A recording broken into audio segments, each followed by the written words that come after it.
Ikaw kaulat? Nakikita ako nga mo. Ano nga? Nag-away naman, Len. Nag-away naman. Tapon ko tong cellphone. Ito yung iPhone. 7 times 15. Ilan po yan po sa sekretary? Alam ko. 7 times 15. Ilan po Ano yan, masakit?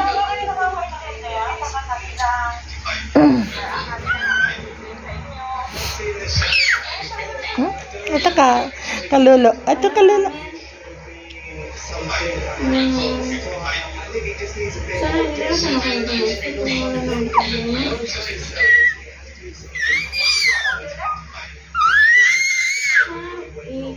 Tapusin mo na yung problema.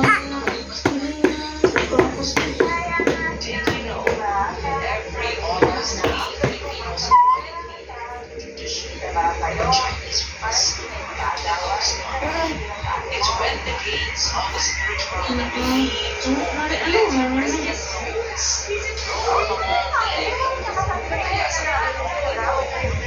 Hindi man yung away. Sabi ko, ate.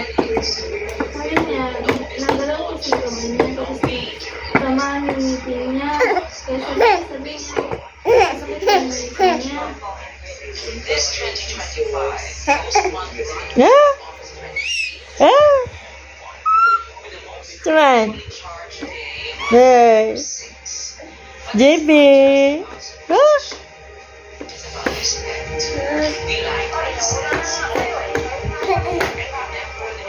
Come on. JB.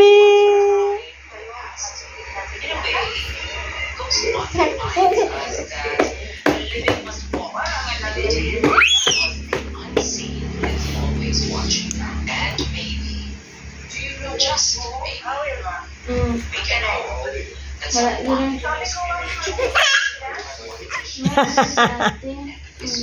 Ay, JB. JB. Ha? Ayan. Run, run. Run, kay Lolo. Takbo, kay Lolo. Takbo. Ah. Ah.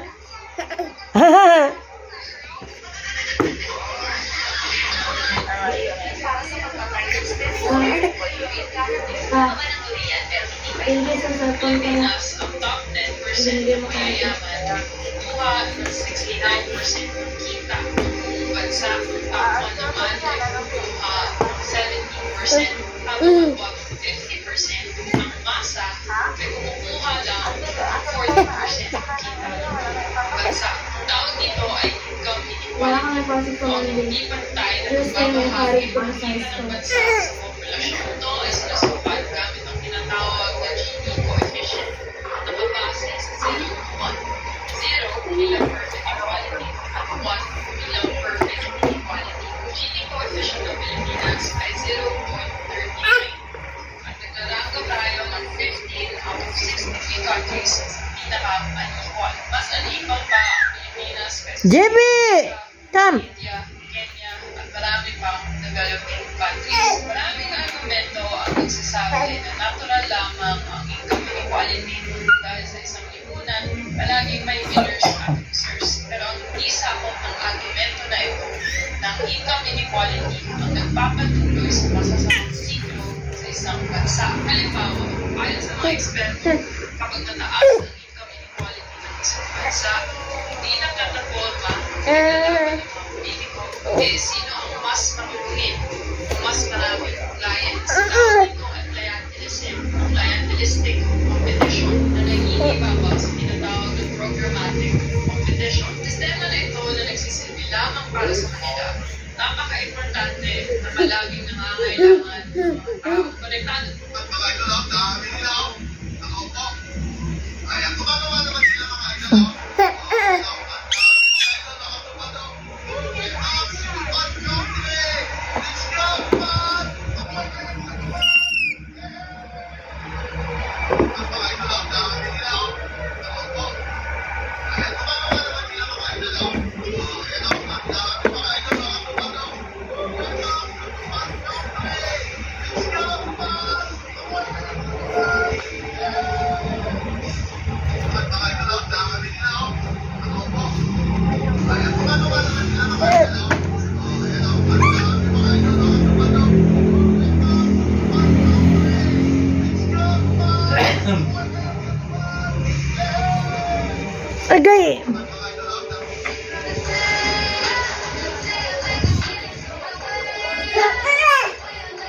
Nga, come.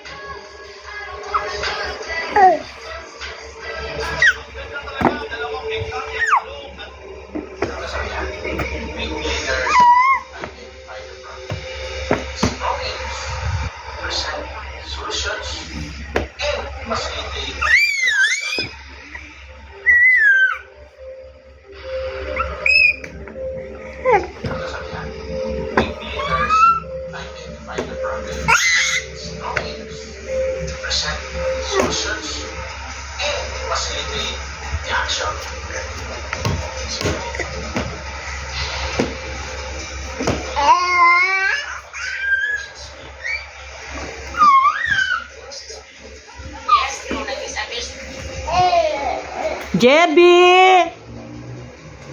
Jebby! Come.